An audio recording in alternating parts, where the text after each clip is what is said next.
व नुसल्लिमु अला रसूलिहिल करीम अम्मा बाद। अस्सलाम वालेकुम दोस्तों, आज हम बात करेंगे नाक के गदूद का बढ़ जाना या सांस का तंगी से आना।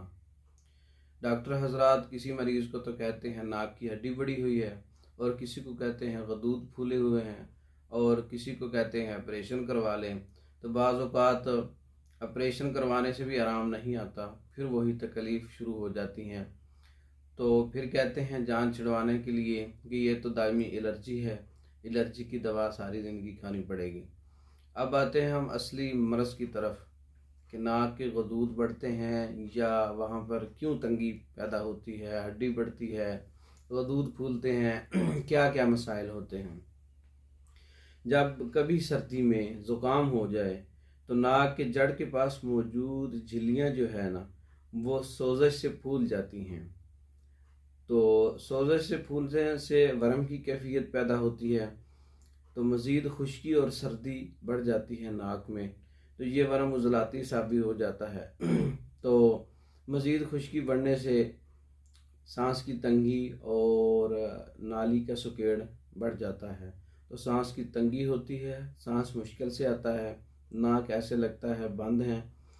तो इसका इलाज गर्मी को पैदा करना है। जब हम गर्मी को पैदा करेंगे, सुफरा को पैदा करेंगे, मादों को तहलील करेंगे, गर्मी पैदा करने से जमी हुई रतूबात का इखराज होगा, नाक खुल जाएगा और सांस आसानी से आएगा।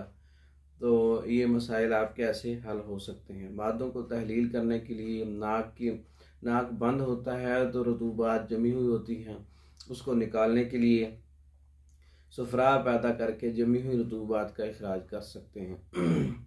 इसके लिए हम 4 नंबर के नुस्खा जात और 5 नंबर के नुस्खा जात का इस्तेमाल कर सकते हैं।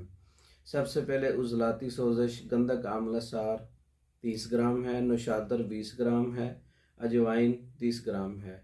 ये पाउडर बनाएं और सुबह दोपहर शाम आधा ग्राम ताज़ा पानी के साथ इस्तेमाल करें खाने के बाद। शदीद 3 का नुस्खा है जिसमें दारचीनी 30 ग्राम है, जावित्री 20 ग्राम है, लौंग 10 ग्राम है। ये इसके साथ मिलाकर आप सुबह दोपहर शाम आधा ग्राम ये भी इस्तेमाल करें ताज़ा पानी से खाने के बाद।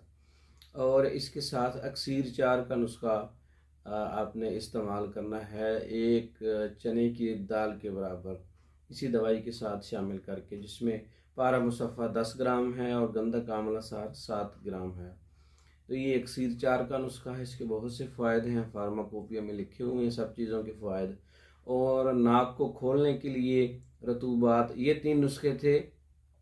सुफरा पैदा करके मादों को तहलील करना, नरम करना।